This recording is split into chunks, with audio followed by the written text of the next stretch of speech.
السلام علیکم، حاضر خدمت ہیں ڈیسائفر ود عبدالباسط کی ایک نئی ایپیسوڈ کے ساتھ۔ آج سب سے پہلے ہم سندھ طاس معاہدہ اور بھارت میں اس کو جو ریویو کرنے کی خواہش کا ایک اظہار کیا جا رہا ہے اس کا جائزہ لیں گے اور یہ جاننے کی کوشش کریں گے کہ بھارت کے اصل مقاصد ہیں کیا۔ اس کے بعد پاکستان، بھارت اور بنگلہ دیش کے معاملات پر ایک نظر ڈالتے چلیں گے اور یہ جاننے کی کوشش کریں گے کہ پاکستان کے لیے کیا مواقع ابھی تک موجود ہیں اور پاکستان کا لائحہ عمل ہونا کیا چاہیے۔ اور شو کے آخری حصے میں ہمارے ساتھ اسکائپ پر موجود ہوں گے محمد نعیم میر، جو کہ چیف کوآرڈینیٹر ہیں تاجر دوست اسکیم کے۔ ان سے بات کریں گے کہ آخرکار تاجر برادری ٹیکس کیوں نہیں ادا کرنا چاہتی۔ So let's begin the show. Welcome Basit صاحب۔ Thank you very much Muntaha. Basit صاحب، کیا بھارت کو السلام علیکم سب سے پہلے۔ وعلیکم السلام۔ جی مجھے بتائیے گا کہ I am very curious to know about the fact کہ بھارت کو اصل میں سندھ طاس معاہدے کو ہی وہ بدلنا چاہتا ہے یا کہ اس کے پیچھے کچھ اور مقاصد ہیں، کچھ ریویل کریں آج۔ دیکھیے، اس کے بارے میں تو بہت سی باتیں کہی جا سکتی ہیں اور یہ اس سے پہلے جنوری پچھلے سال بھارت نے ہمیں خط لکھا تھا کہ وہ ریویو کرنا چاہتا ہے اور پھر اب 30 اگست کو ایک اور خط لکھ ڈالا ٹھیک کہ جی یہ ان وجوہات کی بنا پر ہم اس کو تبدیل کرنا چاہتے ہیں۔ وجوہات میں بعد میں آتا ہوں۔ پہلے یہ بات درست ہے کہ جو آرٹیکل 12(3) ہے انڈس واٹرز ٹریٹی کا، جو کہ 1960 میں 19 سپٹمبر، کل ہی 19 سپٹمبر تھی نا، یہ کراچی میں اس پہ دستخط ہوئے تھے پرائم منسٹر نہرو اور پریزیڈنٹ ایوب خان۔ تو آرٹیکل جو 12(3) ہے اس کے تحت اس ٹریٹی کو موڈیفائی کیا جا سکتا ہے، لیکن آبویسلی جب دو ممالک کے درمیان کوئی معاہدہ ہوتا ہے تو اس کو یک طرفہ طور پہ تو تبدیل نہیں کیا جا سکتا۔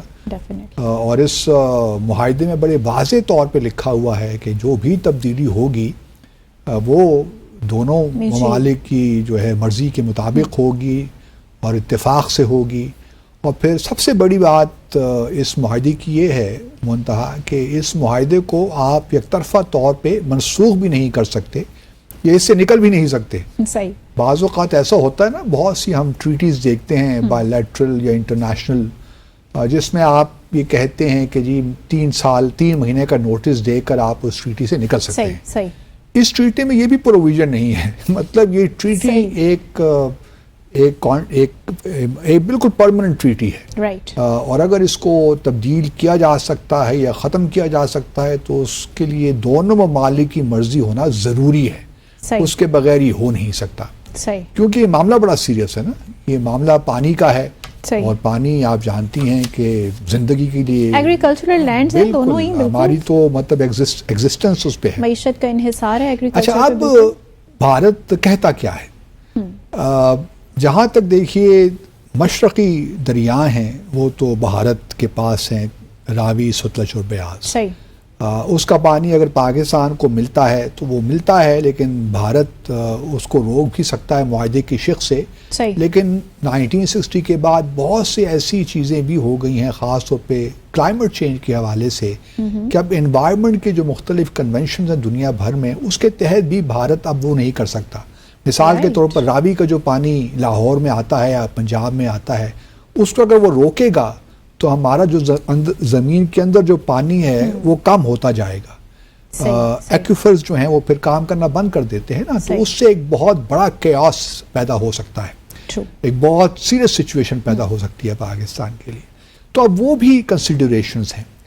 اب جہاں تک مغربی دریاؤں کا تعلق ہے 3، جس میں راوی، جہلم اور چناب ہیں، وہ پاکستان کو دے دیے گئے تھے اس کا پانی، لیکن اس میں کچھ پروویژنز ایسی تھیں کہ بھارت ان دریاؤں کا پانی بھی استعمال کر سکتا تھا، کیونکہ جموں اور کشمیر اس وقت بھارت کے قبضے میں ہے۔ تو یہ ایک پروویژن رکھی گئی تھی کہ آپ اس میں 18,000 میگا واٹ بجلی بھی تیار کر سکتے ہیں، آپ run of the river power projects بھی بنا سکتے ہیں، and so on and so forth. دیکھیے اس میں، اور یہ بڑی انٹرسٹنگ بات ہے کہ یہ معاہدہ 1960 میں جو ہوا، ہماری بہت سی جنگیں بھی ہوئیں، 1965 میں ہم نے وار لڑی، 1971 کا دلخراش واقعہ ہوا، اس کے بعد کارگل کانفلکٹ بھی ہوا، لیکن یہ معاہدہ کام کرتا رہا، یہ معاہدہ ختم نہیں ہوا، یہ بڑا افیکٹو رہا۔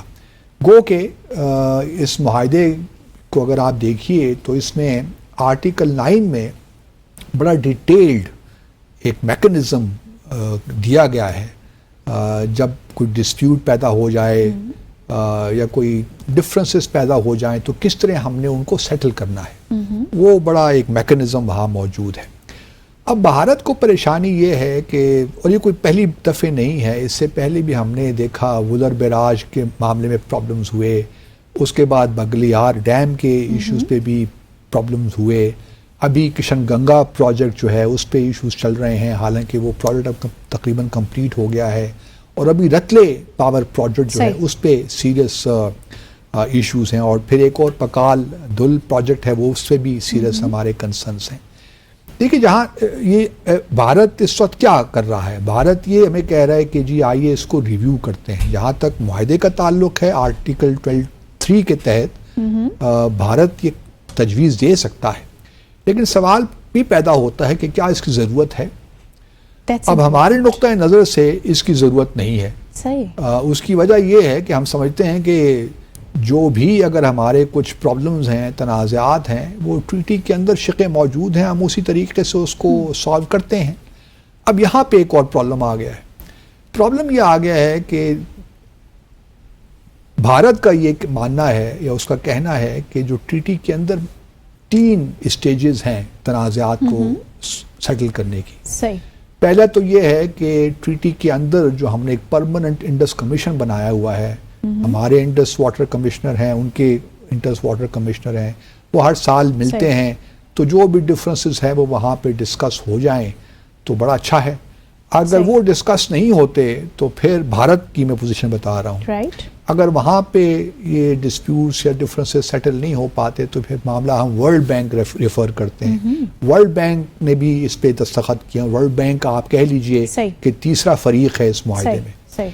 تو یہ ورلڈ بینک جاتا ہے معاملات, اور ورلڈ بینک پھر اس کو کہتا ہے کہ جی اگر ایک نیوٹرل ایکسپرٹ وہ اپوائنٹ کر لیتا ہے دونوں فریقین کی مرضی کے مطابق, اور پھر وہ نیوٹرل ایکسپرٹ جو ہے وہ اپنی رائے دیتا ہے, وہ رائے حتمی ہوتی ہے.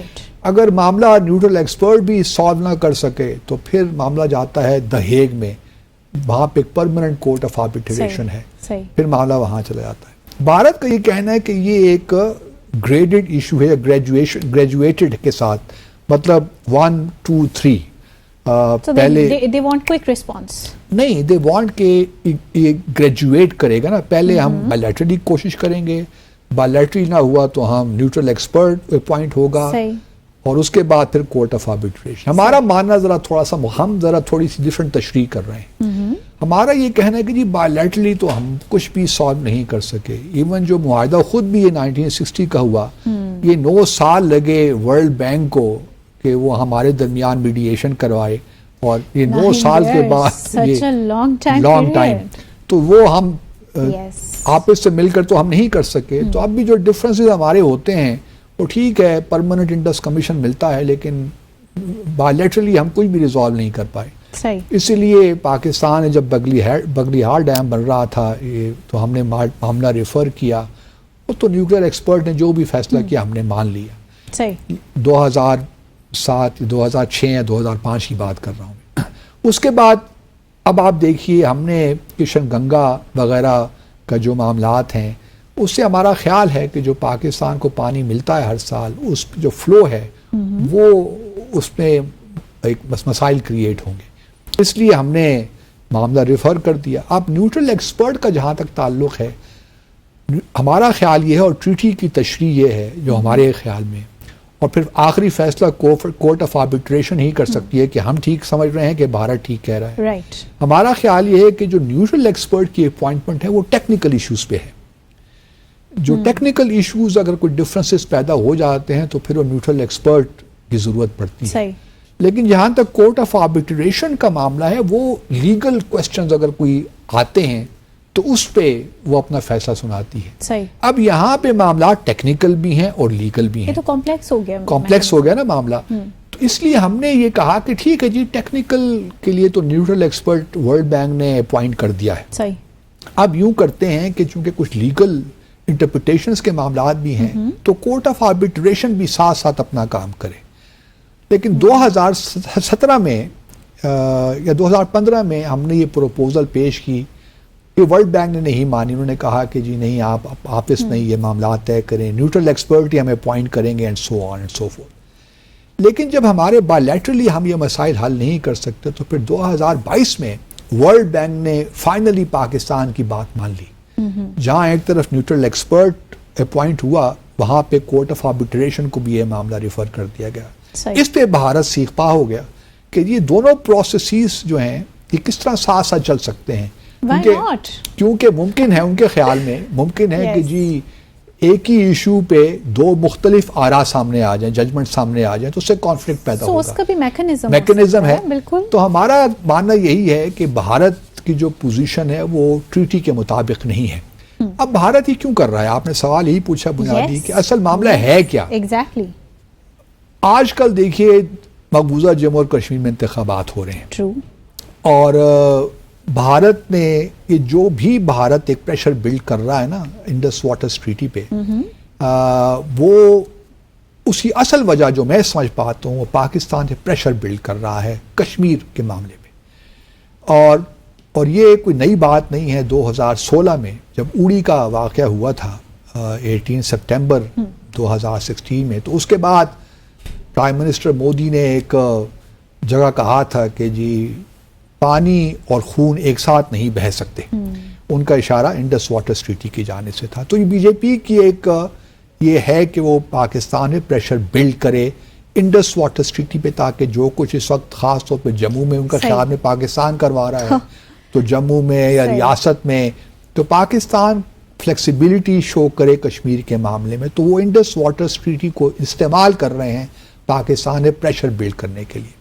حالانکہ بھارت کو معلوم یہ ہونا چاہیے اور یہ اس چیز کا احساس ہونا چاہیے کہ پانی کا جہاں تک معاملہ ہے نا, آپ ٹھیک ہے اپر رائپیرین ہیں, لیکن لوور رائپیرین کے بھی حقوق ہوتے ہیں. یہ نہیں ہے کہ آپ, اور اس وقت بھارت کے پاس کوئی انفراسٹرکچر بھی نہیں ہے کہ وہ پاکستان کا پانی روک سکے. اچھا, مزے کی بات یہ ہے کہ جو انڈس واٹرز ٹریٹی میں چیزیں دی گئی ہیں کہ بھارت مشرقی دریاؤں سے, مغربی دریاؤں سے جو پانی استعمال کر سکتا ہے, بھارت ابھی وہ بھی نہیں کر پا رہا. مطلب اس کے پاس کیپیسٹی ہی نہیں ہے, انفراسٹرکچر نہیں ہے. تو اگر آپ اس کو ریویو اوپن کرنا چاہتے ہیں, ٹو ریویو کریں, تو میرے خیال میں پاکستان کا لائحہ بڑا کلیئر ہونا چاہیے. ایک تو دیکھیے, اگر اس کے بجائے کہ پہلے تو ہم نے یہی کہا, جب جنوری پچھلے سال خط آیا تو ہم نے ہی کہا کہ جی انڈس پرماننٹ انڈس کمیشن ہے, وہاں یہ معاملات اگر کوئی ہیں تو ڈسکس کیے جا سکتے ہیں. لیکن بھارت یہ کہنا ہے کہ جی جو پرماننٹ انڈس کمیشن ہے وہ ان معاملات کے لیے نہیں ہے, وہ تو امپلیمنٹیشن کے لیے ہے. یہ معاملات تو دونوں حکومتوں کے درمیان ڈسکس ہونے چاہیے. یعنی کہ یہ کہ منسٹری, ہماری طرف سے منسٹری آف واٹر پاور, جو بھی گورنمنٹ کا ہم اپوائنٹ کریں, ان کی طرف سے جو بھی ہو, یہ معاہدہ ریویو اس سطح پہ ہونا چاہیے. لیکن پرابلم یہ ہے اس میں کہ پہلے ہمیں معلوم تو ہو نا کہ بھارت کیا پرابلم ہے, کیا مطلب کن شقوں پہ ریویو کرنا چاہتا ہے. کیا پورا وہ ری اوپن کرنا چاہتے ہیں؟ کیونکہ جو میں بھارت کے اخبارات دیکھ رہا ہوں یا ان کے چینل دیکھ رہا ہوں, اس میں تو ہمیں یہ بتاتے ہیں کہ جو پورا آرٹیکل 9 ہے اس پہ وہ ریویو چاہتے ہیں, اس کو چاہتے ہیں کہ جو یہ سیٹلمنٹ کا جو میکنزم ہے, ڈفرینسز جو ڈسپیوٹ سیٹلمنٹ میکنزم, اس کو وہ تبدیل کرنا چاہتے ہیں. اگر آپ تبدیل کرنا چاہتے ہیں تو بیسٹ طریقہ تو یہ ہے نا کہ رادر کہ آپ جو یہ خط ابھی 30 اگست کو انہوں نے لکھا ہے, اس پہ انہوں نے لکھا ہے کہ جی ہم چاہتے ہیں کہ اس کو تبدیل کریں اس معاہدے کو, کیونکہ بہت سی پاپولیشن ڈیموگرافکس تبدیل ہو گئی ہیں, مطلب آبادی تبدیل ہو گئی ہے. اس کے علاوہ انوائرمنٹل ایشوز آ گئے ہیں. چلے یہاں تک بھی بات ٹھیک تھی, مناسب ہے, سمجھ میں آتی ہے, کچھ عقل میں پڑتی ہے. اور پھر یہ ہے کہ بھارت کو جو اپنے گولز ہیں گیس ایمیشنز وغیرہ کے, وہ بڑے ضروری ہیں اس کو میٹ کرنا, اور اس کے لیے ضرورت ہے کہ بھارت کو زیادہ یہاں پہ ہائیڈرو پاور پروجیکٹس بنانے کی اجازت دی جائے اینڈ سو آن. آخر میں پھر وہ کہتے ہیں کہ جو پھر ایک جو پرسسٹنٹ, ایک مستقل جو کراس بارڈر دہشت گردی کا ایشو ہے اس کو بھی انہوں نے اس خط میں شامل کر دیا. اب دیکھیے بھارت مطلب کوئی ریلیونس ہے ہی نہیں اس معاملے میں, اور وہ اس سے ظاہر ہوتا ہے نا کہ بھارت کی سوچ ہے کیا. وہ کیوں؟ بس یہی ہے، بس یہی ہے معاملے میں. بس میں نے جب شروع میں کہا نا کہ یہ معاہدہ تو بڑا زبردست معاہدہ ہے، اس کو اگر ہم نے کھول دیا ایک دفعہ تو پھر تو ایک پینڈوراز باکس ہے. مطلب ہمیں کوئی اگر ہم واقعی سمجھیں، پاکستان لیجیٹیمیٹلی جینونلی یہ سمجھے کہ جی ہاں معاہدے میں کچھ لوپ ہولز ہیں، کچھ پرابلمز ہیں، کیونکہ دیکھیے ہم تو لوور رائپیرین ہیں نا، ایشوز ہمارے ہیں، بھارت کے نہیں ہیں. بھارت وہاں پہ جی ہاں کنسرن تو ہمارا ہے کہ آپ اوپر ہائیڈرو پاور پروجیکٹس بنا رہے ہیں. رتلے ہے تو میرے خیال میں 807 میگا واٹ کا پروجیکٹ ہے، یہ چناب ریور پہ ہے. کشن گنگا ہے وہ 350 سے 360 میگا واٹ کا ہے، وہ جیلم پہ ہے. پرابلمس تو ہمارے لیے ہیں کہ آپ واٹر کا کنسرنس تو ہمیں ہونے چاہیے کہ آپ کہیں واٹر کا فلو کم نہ ہو جائے. پاکستان کو جتنا بھی پانی ملتا ہے 140 سے 143 سے 133 ملین ایکڑ فیٹ پر ایئر، وہ ہمارا کم نہ ہو جائے. کنسرنس تو ہمارے ہونے چاہیے. آپ تو اپر رائپیرین ہیں، آپ کو کیا کنسرنس ہیں؟ آپ خواہ اس میں کراس بارڈر ٹیررزم لے کر آ رہے ہیں، تو یہ صرف اور صرف پاکستان کو پریشر میں ڈالنے کی وجہ ہے. اور یہ افسوس ہوتا ہے، اور بہرحال یہ چلتا رہے گا معاملہ. اور دیکھتے ہیں کہ پاکستان کو پوچھنا چاہیے بھارت کو اس خط کے جواب میں کہ جی آپ اگر بتا دیجئے کہ کون کون سی اسپیسیفکلی ہمیں بتائیے، یہ جنرل باتیں مت کیجئے، اس کے بعد پھر ہم دیکھتے ہیں. صحیح. بات کریں گے کچھ پاکستان، بھارت اور بنگلہ دیش کے حوالے سے. Nuclear treaty with Pakistan, how challenging those comments would be for the India? اچھا سوری، اس سے پہلے کہ میں اس پہ آؤں، کل گزشتہ روز چائنا کا قومی دن تھا، اور چین کے سفیر نے ہر سال کی طرح ایک ریسیپشن کا بندوبست کیا ہوا تھا. اور اس ریسیپشن میں میرے لیے بڑے تعجب کی بات تھی کہ اس میں نہ صرف پرائم منسٹر تھے بلکہ صدر بھی موجود تھے، وزیر اعظم، نائب وزیر اعظم، اور آلموسٹ پوری کیبنٹ وہاں موجود تھی. میں بعض اوقات سوچتا ہوں، میں مطلب آپ جانتی ہیں کہ ہم ڈی سائفر میں اس کو کئی بار ڈسکس کر چکے ہیں، اور میں بار بار یہی کہتا رہتا ہوں کہ چائنا کے ساتھ جو ہماری اسٹریٹجک پارٹنرشپ ہے وہ پاکستان کے لیے کتنی اہم ہے، اور ہمیں اس کو بڑا سیریسلی لینا چاہیے. لیکن کچھ چیزیں ہوتی ہیں جو کہ اوور ڈو ہم کر جاتے ہیں اور یہ اسی زمرے میں آتا ہے جہاں تک میرا خیال ہے. دیکھیے، یا صرف پریزیڈنٹ چلے جاتے یا پرائم منسٹر. میں نے آج تک دنیا بھر میں بہت سے ریسیپشن اٹینڈ کیے ہیں، اس قسم کی پریزنس میں نے نہیں دیکھی. یہ اچھی آپٹکس نہیں ہے. ہماری دوستی چین کے ساتھ اگر صرف پرائم منسٹر بھی جاتے یا پریزیڈنٹ بھی چلے جاتے تو کوئی دوستی میں کوئی بہترین رہتا، لیکن اب یہ اوور ڈو ہو گیا ہے، اور یہ مطلب مجھے لگتا ہے کہ شاید ان نیسیسری تھا. اب چونکہ کوalition گورنمنٹ ہے، اور اس کا ڈیسیشن بائی دا وے نا یہ پرائم منسٹر خود لیتے ہیں. جب بھی کوئی ریسیپشن ہوتا ہے تو یہ گورنمنٹ یہ فیصلہ کرتی ہے کہ کون سا منسٹر کس لیول پہ اس ریسیپشن میں حکومت کو ریپرزینٹ کرے. دنیا بھر میں یہی ہوتا ہے. تو ہمارے ہاں پریزیڈنٹ نے کہا ہوگا میں بھی جاتا ہوں، میں بھی چین کا بہت بڑا دوست ہوں، پرائم منسٹر کیونکہ کوalition گورنمنٹ ہے نا، مختلف چل رہے ہیں ادھر ادھر. ناراض نہیں کرنا چاہتے پرائم منسٹر ہوں گے نے کہا ہوگا بھائی پریزیڈنٹ جا رہا تو میں کیوں پیچھے رہوں، میں تو بہت دائی ہوں پاکستان چائنا فرینڈشپ کا. اور پھر ڈپٹی پرائم منسٹر اور وزیر خارجہ بھی ہمارے ہیں، تو ایسا ہو نہیں سکتا کہ وہ پرائم منسٹر جائیں تو وہ نہ ہو، اور پھر پوری کیبنٹ. تو ایک عجیب سا تماشا ہے. بٹ ان اینی کیس یہ ایک ایشو تھا، ایشو تو نہیں، بہرحال میری آبزرویشن تھی جو میں نے کہا اپنے ویورز کے ساتھ شیئر کر لوں. جہاں تک یہ پروفیسر صاحب نے بات کی ہے نیوکلرائزیشن آف بنگلہ دیش ان دا سینس کہ پاکستان اور بنگلہ دیش کے درمیان کوئی اس قسم کی ڈیفینس پیکٹ ہو جائے اور کوئی سیکیورٹی ہو جائے تو بہت ہی اچھا ہوگا. زبردست ایک آئیڈیا تو لگتا ہے کہ بڑا زبردست ہے، لیکن دوسری طرف ہمیں یہ بھی ذرا دیکھنا چاہیے کہ بھارت کیا چاہ رہا ہے. ابھی بھارت کے جو میڈیا ہے اس کے مطابق پرائم منسٹر مودی نہیں مل رہے ڈاکٹر یونس سے نیو یارک میں. انہوں نے بنگلہ دیش نے پروپوز کیا ہوگا کہ ڈاکٹر یونس جا رہے ہیں، انٹرم گورنمنٹ کے ہیڈ ہیں، تو یہ ملاقات ہو جائے. اور یہ بڑا صحیح اقدام تھا میرے خیال میں بنگلہ دیش کا، اور وہ چاہتے تھے کہ اپنی جو ہے ایک گڈ ول کا اظہار کریں ان دا سینس کہ ٹھیک ہے جی شیخ حسینہ اس وقت بھارت میں ہیں, ہاں ممکن ہے کہ مستقبل میں ان کی ایکسٹریڈیشن کی بات بھی کریں, لیکن اس کے باوجود بھی بھارت کا جو بنگلہ دیش کے ساتھ تعلقات ہونے چاہیے وہ صرف ایک شخص کی بنیاد پہ تو نہیں ہو سکتے نا, یا ایک پارٹی کی بنیاد پہ تو نہیں ہو سکتے. ریاست اور جو تعلقات ہوتے ہیں وہ تو بٹوین ٹو اسٹیٹس ہوتے ہیں.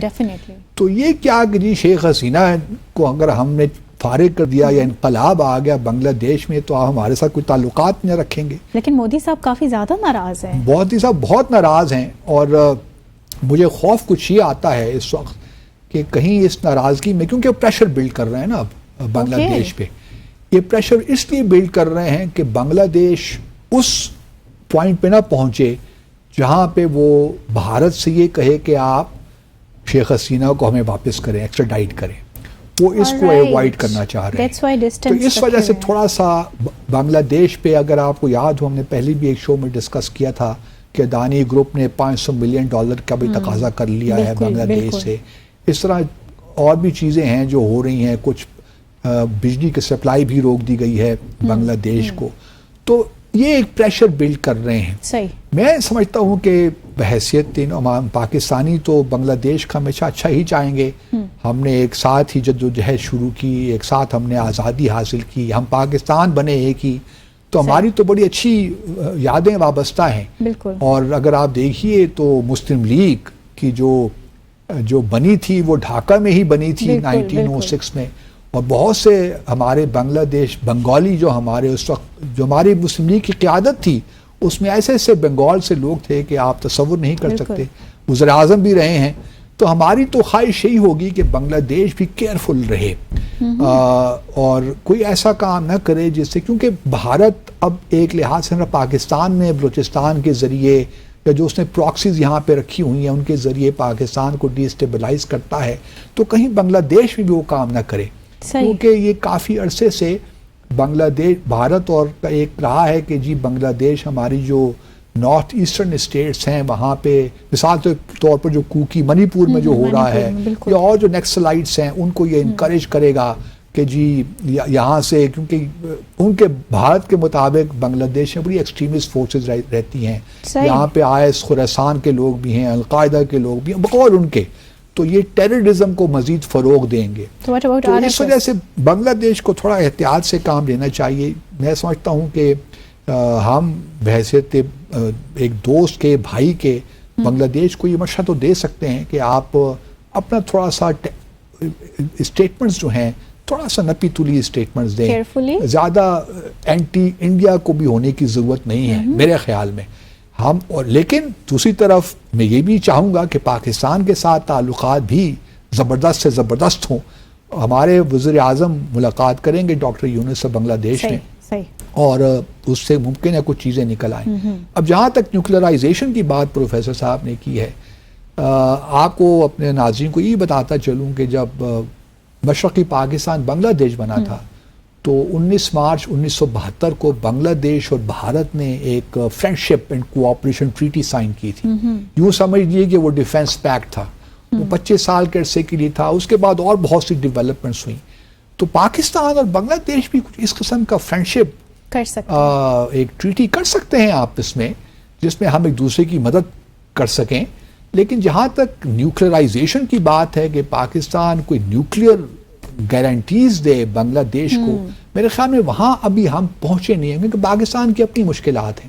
پاکستان ابھی نان نیوکلیئر پرولیفریشن ٹریٹی کا ممبر نہیں ہے. ابھی اس کو اور بنگلہ دیش بھارت دونوں کو ڈی جیورے قانونی طور پہ نیوکلیئر ویپنز سے تسلیم نہیں کیا جا رہا, اور ابھی شاید کچھ وقت لگے یہ ساری چیزیں ہونے میں. اب ایک اور ایشو جو ہے, اس کے باوجود بھی اگر آپ دیکھیں پاکستان کی جو تاریخ ہے, دو کانسیپٹس آتے رہے ہیں. ایک نیگیٹو سیکیورٹی ایشورنسز. پاکستان بڑے عرصے سے دہائیوں سے ایک قرارداد اقوام متحدہ کی جو جنرل اسمبلی ہے وہاں سے ہر سال پاس کرواتا ہے, اور یہ کنسنسس ریزولوشن ہے. اور نیگیٹو سیکیورٹی ایشورنسز کیا ہے, وہ یہ ہیں کہ جو نیوکلیئر پاورز ہیں وہ اس بات کی گارنٹی دیں کہ وہ کسی نان نیوکلیئر پاور اسٹیٹ پہ حملہ نہیں کریں گے.